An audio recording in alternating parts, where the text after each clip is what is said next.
Welcome to the First Right Podcast, a weekly conservative news show brought to you by Restoration of America.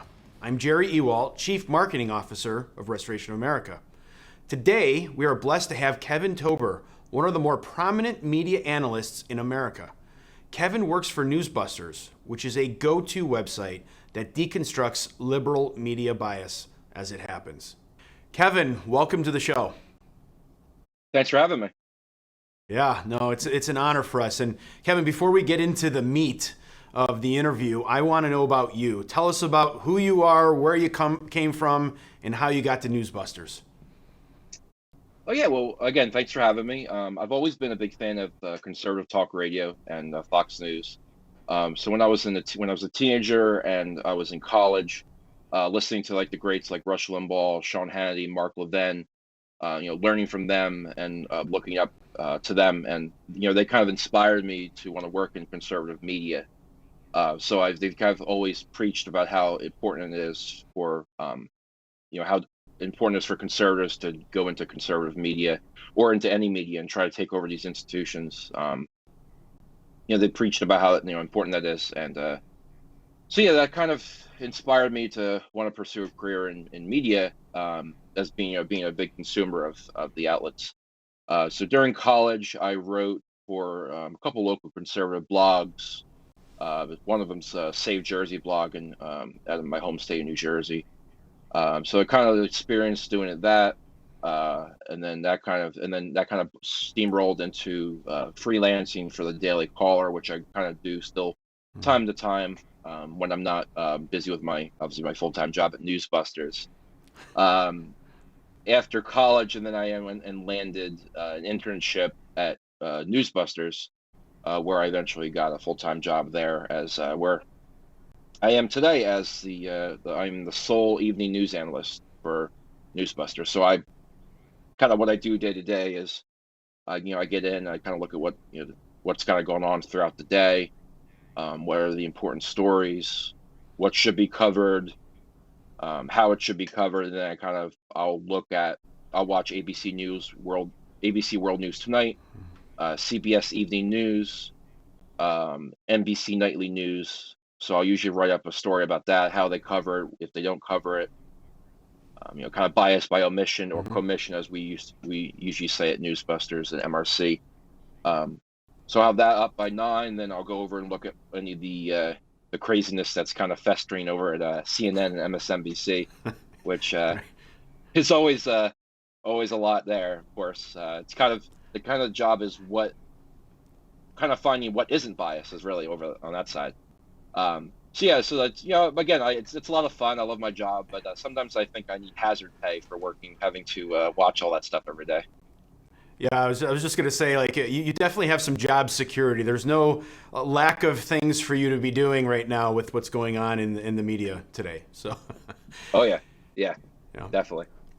So let's jump into NewsBusters a little bit, right? So been around, I believe, since 2005. You guys were the lonely voice there out in the wilderness, beating the drum of the liberal news media bias, if you will. So tell us a little bit of how that started and where it's at today. Yeah, well, so as you said, NewsBusters, it started in August of 2005. But the MRC, which is our parent company, predates NewsBusters. So NewsBusters, as I said, 2005, MRC started in October 1st of 1987. So prior to the internet era, we, MRC was kind of doing that kind of day-to-day stuff. So they would, back before the internet, they would kind of watch all these shows on a TV and then VCR tape it. So we have, from one of the things that people don't know is from October 1st, 1987 to the present, we have almost every single minute of every single show of all the networks and cable news. So we have all that archive. We have one of the largest archives in the world. So yeah, we have that. And then, back then we used to go and send out like a monthly newsletter of the bias, because this is before the internet. So it wasn't until 2005 when we kind of started our own blog, and this was really the first of its kind, a blog that's kind of dedicated to exposing and combating liberal media bias 24/7. So that was pretty groundbreaking. Yeah, no, we're grateful for organizations like yours that are true watchdogs out there. I mean, we need somebody looking after what the media is doing. It can't let them run wild and say whatever they want. So we are grateful for MRC and what you guys are doing. So help me understand how has that evolved since you got to NewsBusters? How has that evolved over time? Has it gotten worse? Has it gotten better in terms of bias? What are your thoughts? I would say it's gotten worse, certainly since the Trump era, the Trump administration. Because the media's decided that they think they have to become even more openly hostile to conservatives because I think they believe that they were really caught off guard and just crossed by the Trump election. And like a lot of people, they thought that Hillary had it in the bag, and there was no way Trump was ever going to win. Right. And after that, which obviously a lot of us knew better, but they really thought that I think they didn't do their job enough. They didn't do their job as I think I saw a quote the other day is that modern journalism is deciding what facts the public shouldn't know about. And unfortunately, that's the case with at least with the liberal media. So yeah, well, I mean, while Trump isn't in office anymore, the drumbeat hasn't stopped, and whether it's against former President Trump or Ron DeSantis, they think their job is to anoint the next president. And I think the biggest change, to kind of answer your question directly, the biggest change isn't so much bias. It's always been bad, and it's obviously gotten worse during the Trump years. The biggest changes, I think, is what's happening at CNN with the new president, Chris Licht. Since I've gotten the NewsBusters, they've gotten rid of Chris Cuomo and Brian Stelter, who are two of the biggest partisans on CNN. Right. And then obviously Jeff Toobin has left on his own, so he claims to write a book or whatever he claims he's doing next. So yeah, I think that was the biggest change. If I had to really put a fine point on it. I mean, it sounds positive what's happening at CNN. I mean, I'm skeptical, and I'm sure you are especially. But that sounds positive? Well, I was skeptical until they got rid of Brian Stelter, because you could argue that they had to get rid of Chris Cuomo because all the scandals with his brother and all this other things he had going on. But with Brian Stelter, I mean, he was the most loyal person at CNN. Like, in what network would you ever be allowed after you're fired to do one more show worth nothing to lose? He just went on there and they just let him have the microphone and the television camera one last time. I mean, I can't imagine if I was ever fired from NewsBusters, I'd be allowed to write one more blog or article, or if I had a television show. If Sean Hannity got fired by Fox News, I can't imagine they'd let him do another show, because then you have nothing to lose. You can just go on and say whatever you want about the network. So I think that I think. Sorry. No, please go ahead. No, I think that up until Stelter, I really believe that they weren't really going to change, because even after Chris Licht got into office, took over the CNN, they were still doing the same liberal, partisan commentary and whatnot. And then last Sunday, when they got rid of Stelter in his last show, I'm like, okay, well, maybe this is really going to happen, but we'll see what happens. I'm still skeptical, but I'm hopelessly optimistic. We've been trained on that. We have to stay skeptical with it. But one of the things that really drives me crazy, right, is when someone believes that the ends justify the means, and we can't do that. We have to present the facts and let the American people decide, and that's what really it gets me upset with what we're seeing so much today. So, and again, appreciate the work that you guys are doing, because you guys are calling that out. So why do you think that typical, let's call it the mainstream media news outlets, why are they so liberally biased, right? So, obviously everyone has some bias here and there, but we see such a strong push in that direction. Is it we can't find conservative news journalists, or what's the deal there? I would say, yeah. I mean, this is kind of something I've been kind of kicking around. I think the issue is conservatives tend to not drift towards media outlets, or even we could also argue with the issues with what's going on in academia as well. But yeah, Hmm. the media, I think conservatives tend to go into more business related fields, or medicine, or law, even you could argue. Um, Hmm. so yeah, I think liberals tend to drift towards more journalism, um, academia, and so forth. So yeah, it's kind of the one thing that we've had issues with, and I think what we need to do, and I think NewsBusters and MRC have had a really good track record with this, is they have they through our internship program have done a lot to train and place conservatives in media outlets. As of right now, former NewsBusters and MRC interns are in numerous outlets. They're in Daily Caller. There's a former MRC staff member who's now at Daily Wire. Um, let's see, Town Hall. We have two there. We have one at Washington Examiner. So we have done a good job trying to get more conservatives into the organization. And also, Young America's Foundation's National Journalism Centers has done a great work with that as well. So yeah, I mean, and also keep in mind, I think not many people know that is, I would say about 80% of NewsBusters staff are former interns who they kept on, including myself. Hmm. Yeah.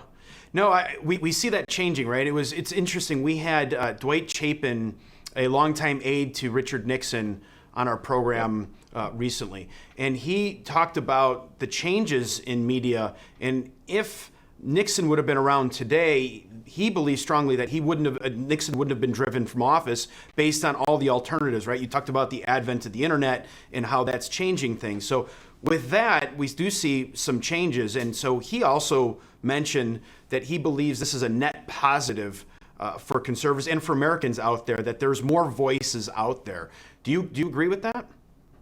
Oh, absolutely, certainly. And I mean, Fox News has been rewarded for their conservative bent and their opinion in news programming. I mean, Hmm. and Fox News gets a bad rap. It's not all conservative opinion programming. I mean, Brett Baer, I think, is one of the best TV journalists in the country, in my opinion. But yeah, I would say I think it's kind of one thing that I've been actually thinking about as well, over the years, is would Nixon have been driven from office if with the internet and conservative media as it is today? And I would say, there are arguments that you could kind of think of one way or another. You could argue that, if there was conservative media nowadays in the internet, there would be outlets for conservatives to watch and kind of rally around the president with. But then there's really no way to know how those outlets really would have treated the former president.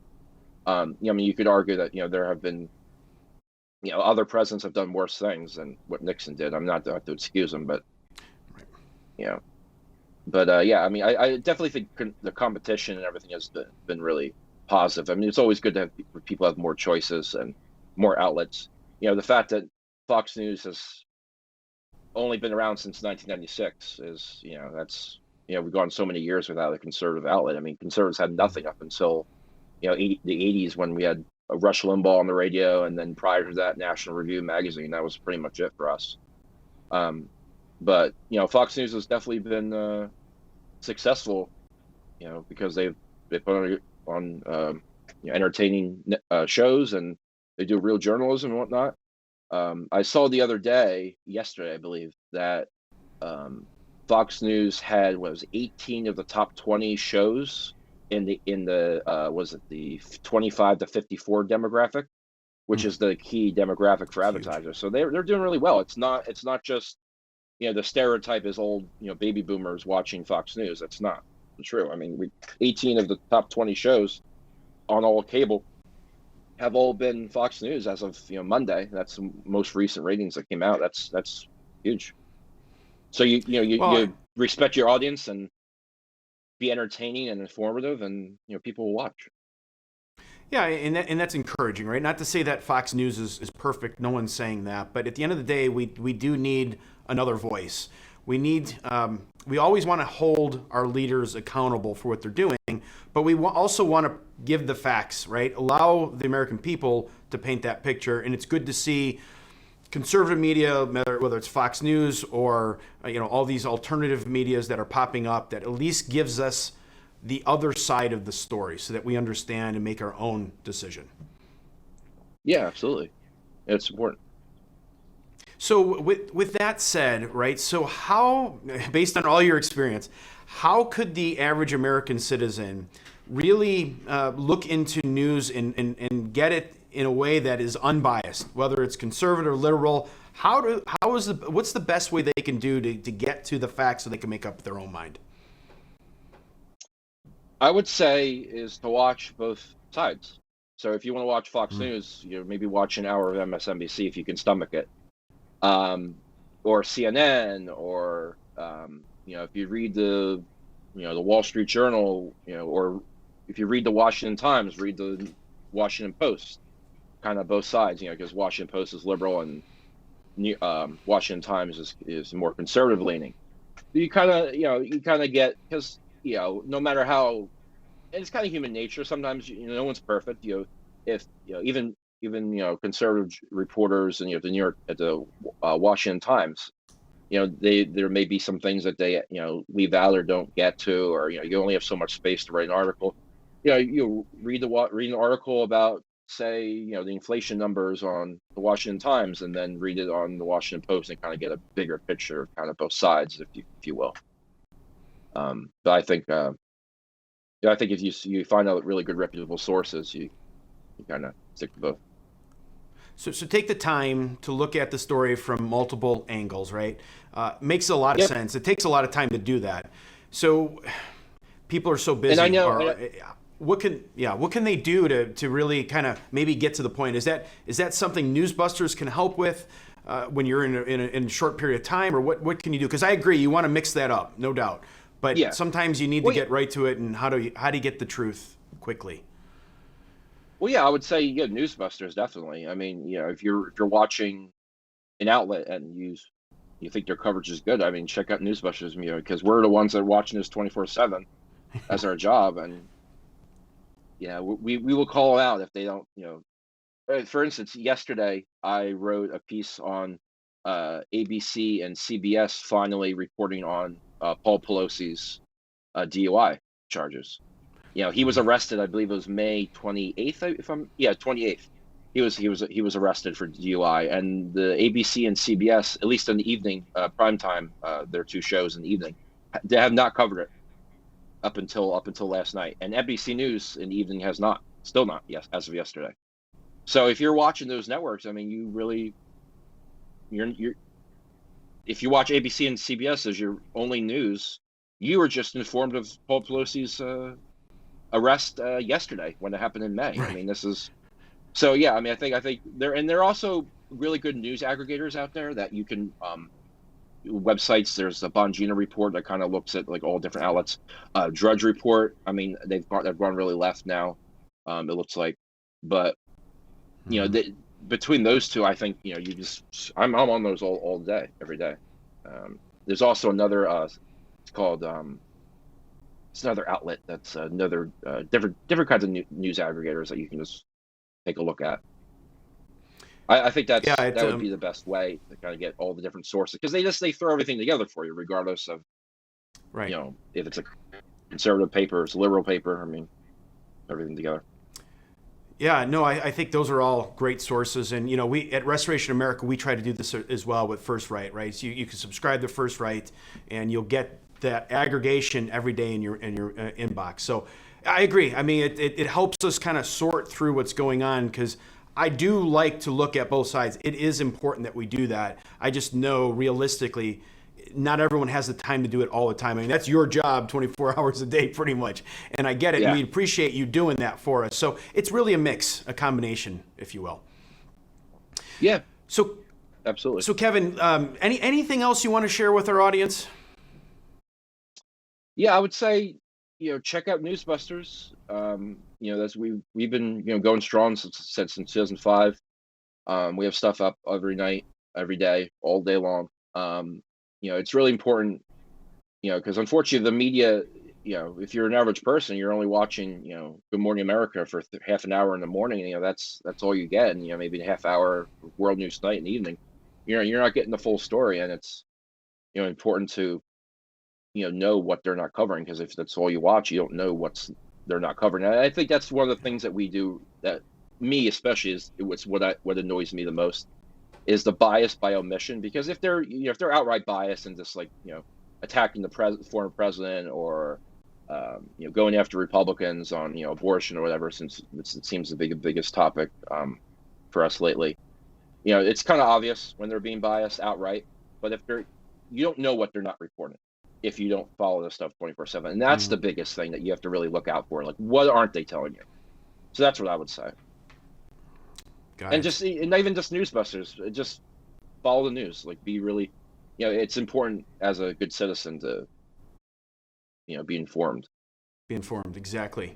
Well, Kevin, we're really grateful for the work that you're doing at NewsBusters, and I really appreciate you coming on the show today and helping us out. Absolutely, anytime. Thanks for having me. All right, that's our show for today. Thank you so much for tuning in and supporting conservative media. Don't ever forget that by working together and staying diligent, we conservatives can bring our country back to true greatness. Until next week, let's all keep praying that God will continue to bless America. First Right, a new kind of news summary without the liberal slant. Every morning, in your inbox, always free. Subscribe by texting First Right to 30161. That's First Right, all caps, one word, to 30161.